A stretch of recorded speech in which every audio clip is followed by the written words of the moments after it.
Hello friend, hi guys, welcome back to Shailu vlogs అండి. ఇవాళ friends నేతి బీరకాయ పచ్చడి. కార్తీక మాసంలో ప్రతి ఒక్కరూ తినాల్సింది నేతి బీరకాయ. మన సాంప్రదాయ ప్రకారం ముందుగా బాండీ పెట్టుకొని పచ్చిమిరపకాయలు వేసుకున్నానండి.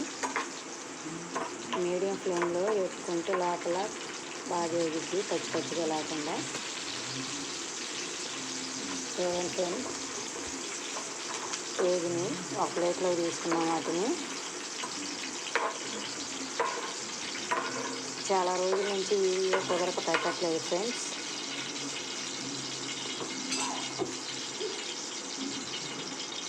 ఇప్పుడు నేతి బీరకాయలు వేసుకున్నాం ఫ్రెండ్స్. లేత నేతి బీరకాయలు అయితే తొందరగా మగ్గిపోతాయండి. కొంచెం ముదిరింది. బీరకాయ కొంచెం మీడియం ఫ్లేమ్లో వేసుకోవాలి. ఒక 10 నిమిషాలు. తర్వాత దాంట్లోనే టమాటాలు వేసుకున్నాం. టమాటా చింతపండు కూడా వేసుకుంటే ఫ్రెండ్స్, టమాటాతో పాటు చింతపండు కూడా మెత్తగా ఉడికిపోయింది. కొంచెం ఉప్పు వేసుకుంటే ముక్కలు బాగా మెత్తగా ఉడుకుతాయి. సాల్ట్ కంటే కల్లుప్పు వాడటం మన ఆరోగ్యానికి మంచిది ఫ్రెండ్స్. కొంచెం సబ్స్క్రైబ్ చేసుకొని ఒక చిన్న లైక్ చేయండి ఫ్రెండ్స్. నచ్చితే షేర్ చేయండి. ఇవి బాగా మగ్గాలి ఫ్రెండ్స్. చింతపండు, ఉప్పు, టమాటా, నేతి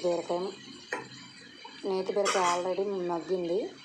టమాటా కూడా తొందరగానే మగ్గిపోయింది ఫ్రెండ్స్. చూడండి,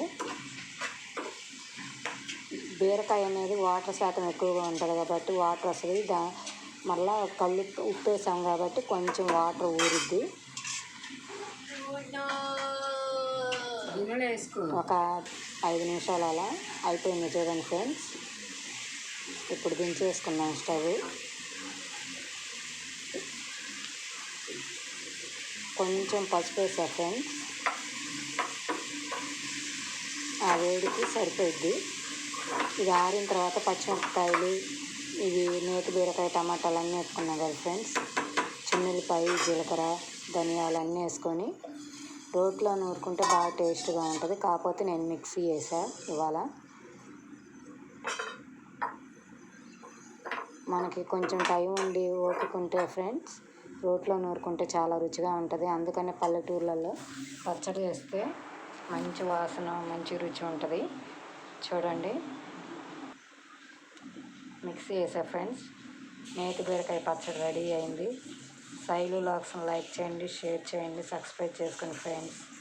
నచ్చితే ఒక చిన్న లైక్ వేసుకోండి. Bye friends.